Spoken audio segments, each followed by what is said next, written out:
একের পর এক বিষয় নির্যাতিতাদের ক্ষতিপূরণ দিতে পারছে না রাজ্য। ধর্ষণের ক্ষতিপূরণ রাজ্য দিতে পারছে না। নারী পাচার চক্রে যারা জড়িয়ে পড়েছিলেন, যে সমস্ত নারীদের পাচার করে দেওয়া হচ্ছিল, যাদের উদ্ধার করে নিয়ে আসা হয়েছে, যাদের পুনর্বাসনের জন্য অর্থ সাহায্যের প্রয়োজন, প্রশাসনের সাহায্যের প্রয়োজন, সরকারের সাহায্যের প্রয়োজন, সেই সাহায্য দেওয়া হচ্ছে না। অ্যাসিড আক্রান্ত যারা হয়েছেন, যাদের ক্ষতিপূরণ পাওয়ার কথা, সরকারি সাহায্য পাওয়ার কথা, তারাও পাচ্ছেন না। একের পর এক ঘটনা, ক্ষতিপূরণ দিতে পারছে না আমাদের রাজ্য। 2017-তে এই নিয়ে কথাবার্তা হওয়ার পর যখন আবার 2021-এ এই একই বিষয় উঠে আসে যে পশ্চিমবঙ্গ রাজ্য সরকার ক্ষতিপূরণ দিচ্ছে না নির্যাতিতাদের, তখন কি জানা যায়? সেই সময় এই কথাটা কেন উঠে আসে যে সরকার ক্ষতিপূরণ দিচ্ছে না? কোথা থেকে প্রথম জানা যায়? 29 জন নির্যাতিতা, 29 জন সার্ভাইভার, যাদের পাচার করে দেওয়া হচ্ছিল, নারী পাচার চক্রের সঙ্গে তারা জড়িয়ে পড়েছিলেন, যাদের উদ্ধার করা হয়েছে, তাদের পুনর্বাসনের জন্য ক্ষতিপূরণ প্রয়োজন, রাজ্য সরকারের সাহায্যের প্রয়োজন।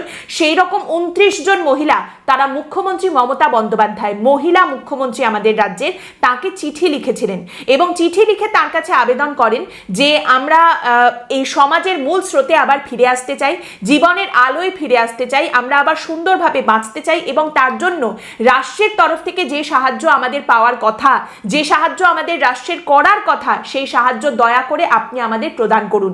এবং সেই সময় জানা যায় যে রাজ্য ক্ষতিপূরণ দেবে কোথা থেকে? রাজ্যের তো ভাঁড়ে মা ভবানী অবস্থা, রাজ্যের কাছে টাকাই নেই, তো রাজ্য দেবে কি করে ক্ষতিপূরণ?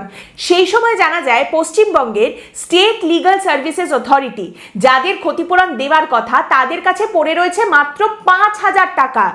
এই সমস্ত নির্যাতিতারা যাদের দিকে তাকিয়ে বসে রয়েছেন যে রাজ্যের তরফ থেকে সাহায্য আসবে, ক্ষতিপূরণ আসবে, তারা বলছে আমাদের অ্যাকাউন্টে তো মাত্র 5,000 টাকা পড়ে আছে, আমরা ক্ষতিপূরণটা দেবো কোথা থেকে? আপনি ভাবুন একবার, 5,000 টাকা পড়ে রয়েছে সেই অথরিটির ব্যাংক অ্যাকাউন্টে, যাদের ক্ষতিপূরণ দেওয়ার কথা।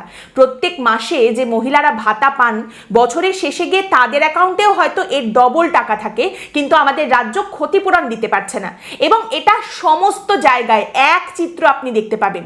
রাজনৈতিক মৃত্যু, রাজনৈতিক হত্যা করা হয়েছে, সেই কথা যদি সামনে উঠে আসে এবং সেখানে আদালতের নির্দেশ যে ক্ষতিপূরণ দিতে হবে, সেরকম ঘটনা, সেখানেও দেখা যাচ্ছে ক্ষতিপূরণ আসছে না। বছরের পর বছর ঘুরে যাচ্ছে, মাসের পর মাস ঘুরে যাচ্ছে।